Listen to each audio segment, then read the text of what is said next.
जरूर कवर कर लीजिएगा। देखिए 30 मार्च से आपका एग्जाम निर्धारित किया गया है और उसी डेट में आपका पेपर होने वाला है, याद रखिएगा आप सभी।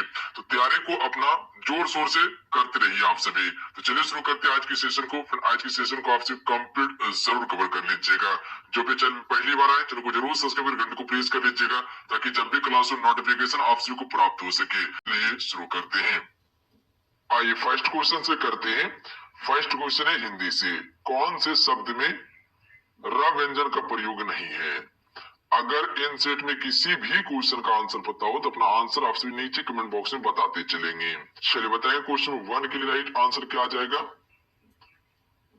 तो देखिए मात्रा में आधारा का प्रयोग है, कर्म में आधारा का प्रयोग है, मूर्धा में भी आधारा का प्रयोग किया गया है, जबकि मातृभूमि में रा का प्रयोग नहीं हुआ है। ध्यान रखिएगा इसमें री का प्रयोग किया गया है। ता में देखिए री लगा हुआ है तो इसमें री का प्रयोग किया गया। तो आपका option number D right answer हो जाएगा। अगला क्वेश्चन कर लेते हैं क्वेश्चन नंबर 2। क्वेश्चन नंबर 2 है कि संज्ञा का भेद नहीं होता है। तो right answer option number C हो जाएंगे निजी वाचक। निजी वाचक कोई भी संज्ञा का भेद नहीं है। फिर ध्यान रखिएगा आप सभी।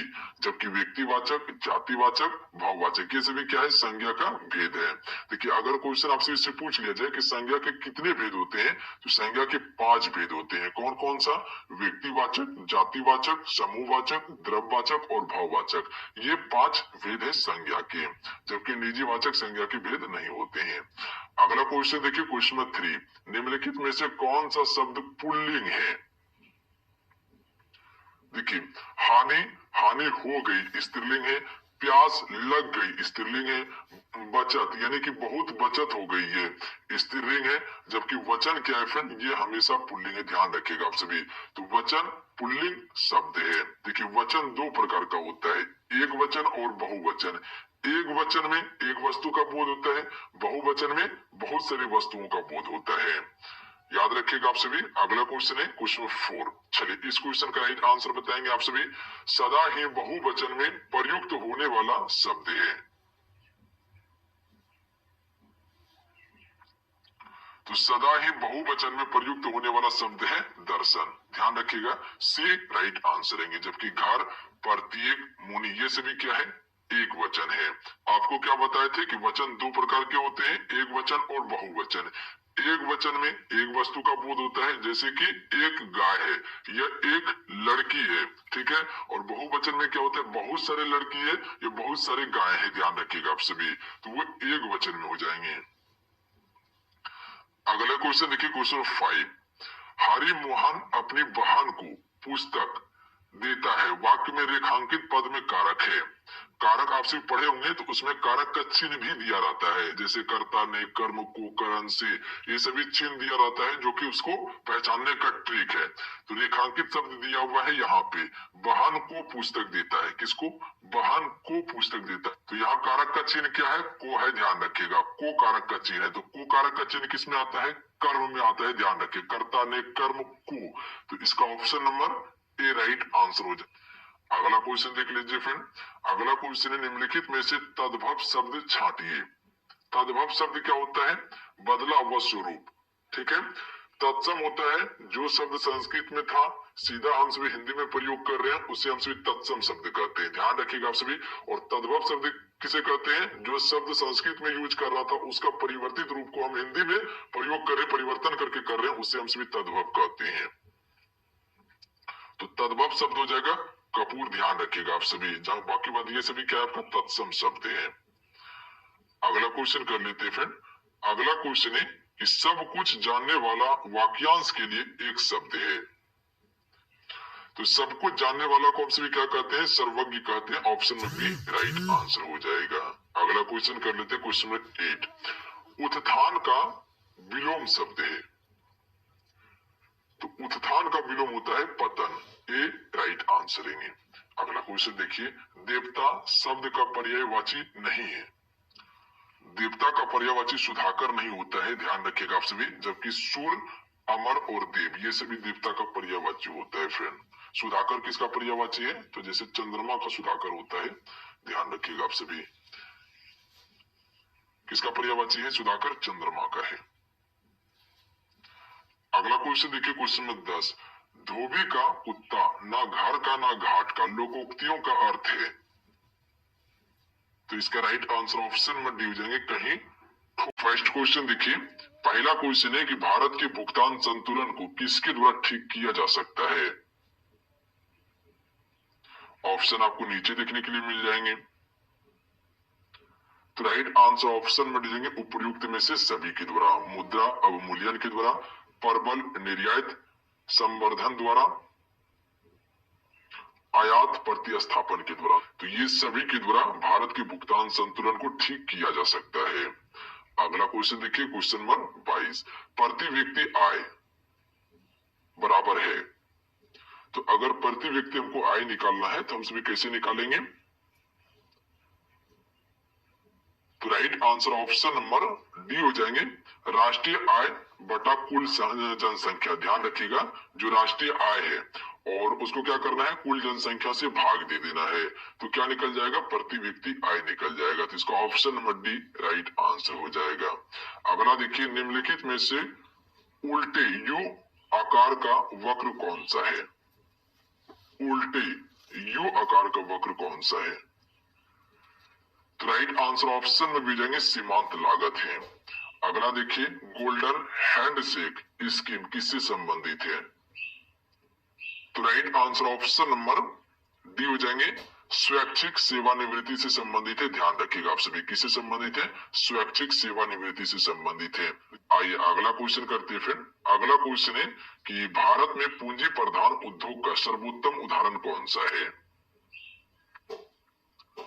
तो राइट आंसर ऑप्शन में मिलेंगे इस्पात उद्योग। देखिए, इस्पात उद्योग जो है फिर भारत में पूंजी प्रधान उद्योग का सबसे महत्वपूर्ण है। अगला देख लीजिए, क्वेश्चन में 26। क्वेश्चन में 26 है कि भारत में किस प्रकार की आपात स्थिति अभी तक केवल एक बार ही लागू की गई है। आपात स्थिति।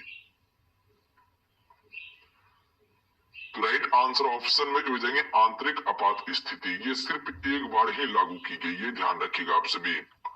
अगर यहाँ से क्वेश्चन आपसे से पूछ लिया जाए कि भारत में जो कि फिर अभी तक कितने बार आपातकाल लग चुके हैं, तो 3 बार लग चुके हैं। ध्यान रखिएगा आप सभी। एक लगा था आपका जो है आंतरिक आपात लगा था। ध्यान रखिएगा, आंतरिक आपात लगा था, ये 1975 में लगाया गया था। तो आंतरिक आपात एक बार लगा है और 2 बार बाह्य आपातकाल लगा है। ध्यान रखिएगा, बाह्य आपातकाल 2 बार लगा है। ये कब कब लगा था, एक 1962 में लगा था और एक लगा था 1971 में। तो ध्यान रखिएगा दोनों को। तो बाह्य आपातकाल 2 बार, आंतरिक आपातकाल 1 बार, जो कि 1975 में लगा था। तो अभी तक में आपातकाल 3 बार लग चुके हैं। अगला क्वेश्चन देखिए, मूल अधिकारों से संबंधित मामला निम्नलिखित में से कौन सा है।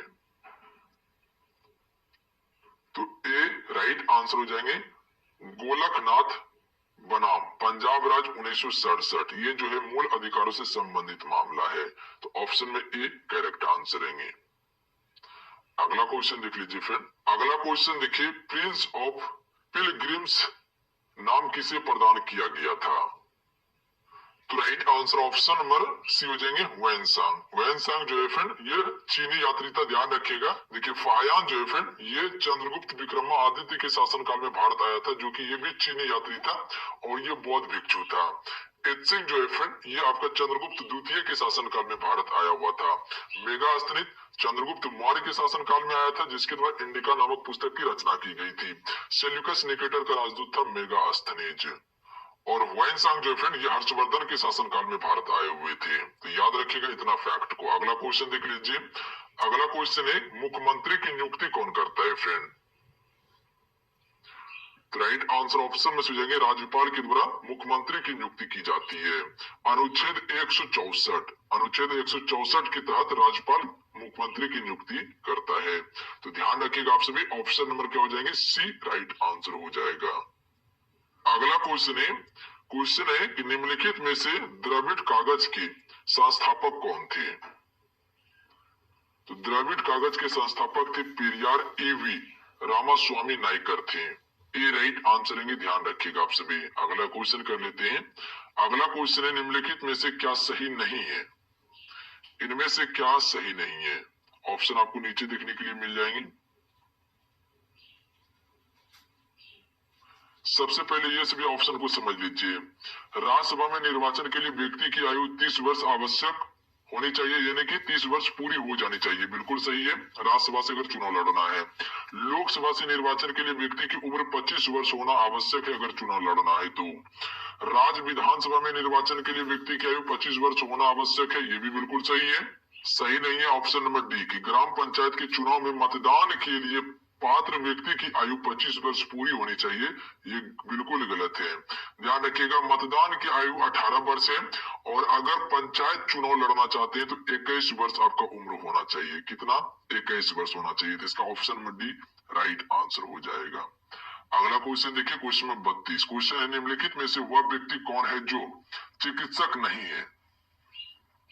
तो right answer option number C हो जाएंगे। चारवाक जो है फ्रेंड, ये जो है चिकित्सक नहीं है, जबकि सुश्रित, चरक और धनवंतरी ये सभी क्या है? चिकित्सक है। ध्यान रखिएगा आप सभी। तो इसका option number C right answer हो जाएंगे। अगला क्वेश्चन कर लेते हैं, भारत के प्रधानमंत्रियों का निम्नलिखित में से कौन सा कालानुक्रम सही है? नीचे देख लीजिए। तो अगर इसको देखिएगा तो सबसे पहला जो आ जाएगा आपका जवाहरलाल नेहरू आ जाएगा। ये 1947 से लेके 64 तक रहा। उसके बाद इंदिरा गांधी आ जाएगा। इंदिरा गांधी 1966 से लेके 1977 तक था, ये दूसरा नंबर पे आ जाएगा। उसके बाद मोरारजाई देसाई हो जाएगा जो कि 1977 से लेके 1979 तक रहा। उसके बाद चरण सिंह आ जाएगा जो कि 1979 से लेके 1980 तक रहा था। तो इसका क्या हो जाएगा? 2, 1, 3 और 4 हो जाएगा। तो right answer option number C हो जाएंगे 2, 1, 3, 4। ध्यान रखिएगा आप सभी। तो सी करेक्ट आंसर रहेंगे।